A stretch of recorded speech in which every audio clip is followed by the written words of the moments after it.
Hi everyone, Miss B here. We're going to be doing the lab cloud in the bottle. So the first thing you're going to need is your lab sheet, and this is an attachment in the assignment. So as you see, we've got cloud formation lab, and the first thing is the pre-lab questions. So I'd like you to answer those right on the document. You can either print out the PDF file or you can type directly on it. It's a Google Doc and also a Word document. So you fill out the pre-lab questions there, and then you go on to the materials. And if you're going to do this at home, you'll need these materials. So this includes an untinted either water bottle or soda bottle, so it's clear. This one's a 1 litre. You can get a 2 litre. And when I did it, I actually found that the basic water bottle you can get in the store works the best for formation of the cloud. So any one of them is fine. And then you're going to need some cold water and some hot water. They look the same, but one's much hotter. And also helpful to have a funnel so that when you're pouring the water from the cup into the bottle, it doesn't go everywhere. Then also you're going to need some matches as well, so you can get some smoke into some of the bottles. Right, so you're going to have 4 trials, and if you can see, there's a table there, and of course I've got some water on mine now, but not to worry. 4 trials, 1, 2, 3 and 4. So trial one is going to be using cold water and no smoke. Trial 2 is going to be cold water with smoke. Trial 3 is going to be hot water, no smoke. And then the last one, trial 4, is hot water with smoke. So let's just go ahead and do that. So we're going to do trial 1 first, cold water, no smoke. I'm going to use my water bottle because that's the one I had best results with. So first of all, unscrew the lid. I'm going to get my funnel and pour just a bit of water in it. You'll see how much now.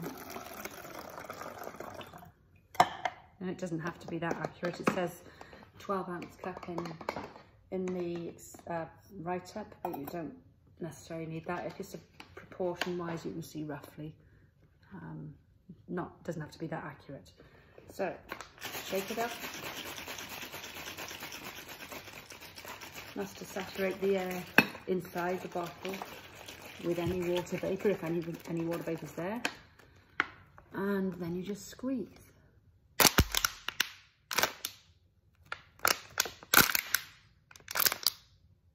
Alright. You see anything? I suppose it's a little bit there. That's not the expected result. A little bit. As you increase the pressure, decrease the pressure. Increase the pressure, decrease the pressure.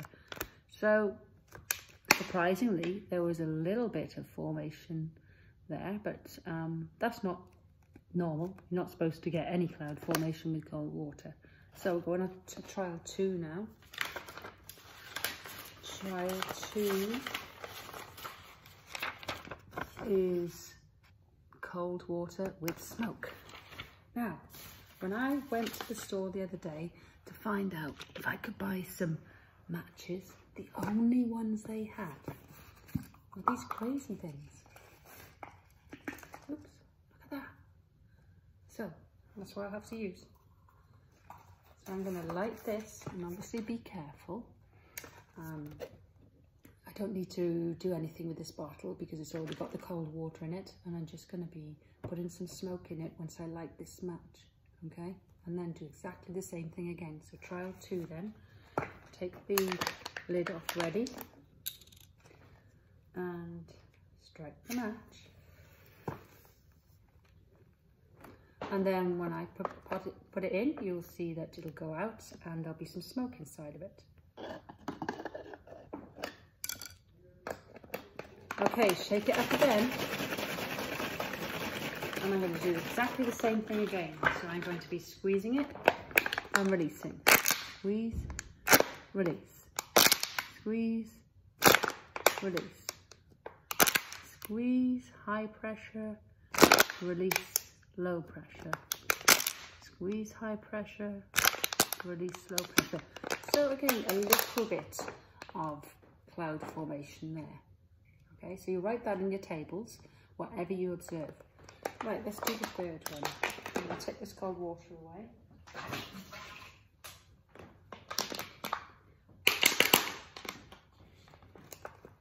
Ready for the third trial. Trial 3 is going to be hot water, no smoke.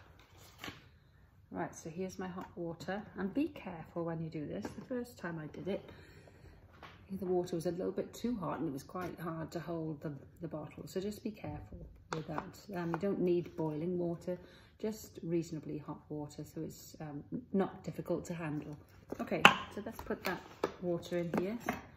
So hot water, no smoke.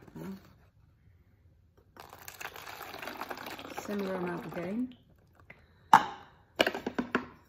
Put the lid back on. And the reason we shake it is just to make sure the air is saturated with the water vapour. And of course, with hot water, you're more likely to have water vapour there because it's hot. So here we go again. Squeeze, release. High pressure, low pressure.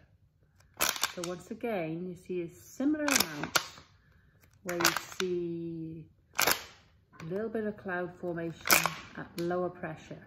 Low pressure, high pressure, low pressure, high pressure, low pressure. All right, so that was trial 3.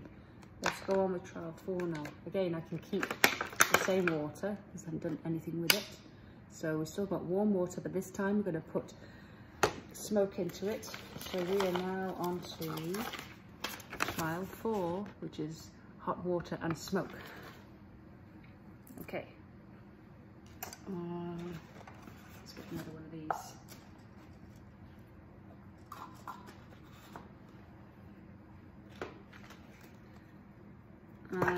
Lid off ready. Strike the match.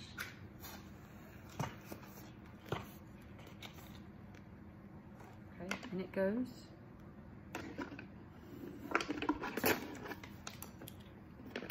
Close it up. Place it again. And this time we've got smoke particles in it with hot water. So let's see what happens. Squeeze, release. Squeeze, release. Squeeze, release. Squeeze, release. So I think you can safely say that we definitely do have more of a cloud formation when it's hot water with smoke. Why might that be? What have we got in there that's going to help with cloud formation? So I want you to think about that when you're writing your answers. And that's the cloud in the bottle. Bye.